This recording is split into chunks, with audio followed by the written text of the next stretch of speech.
আজ একজনের বাড়িতে গৃহপ্রবেশের নিমন্ত্রণে গেছিলাম। পুজো আগে হয়ে গেছে, আজকে ছিল খাওয়া দাওয়া। তো ফার্স্টেই আমাকে দিয়েছিল স্যালাড, তারপরে ছিল এখানে কড়াইশুঁটির কচুরি, সাথে ঝাল ঝাল আলুর দম।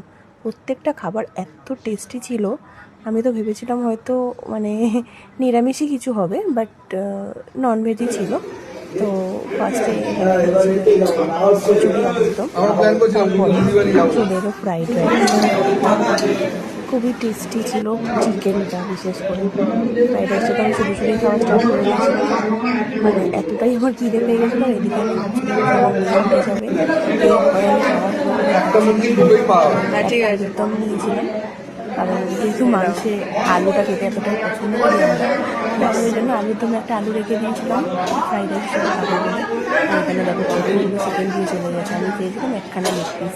যাই হোক, খেয়ে নিলাম আস্তে আস্তে সব কটাই, কারণ চিকেনটা খুব টেস্টি ছিল সেই কারণে। আর তারপরে কিন্তু চাটনি, পাঁপড়, আর তার সাথে ছিল বড়ো বড়ো রাজভোগ, আর লাস্টে ছিল দই, আর একটা পাস্তা।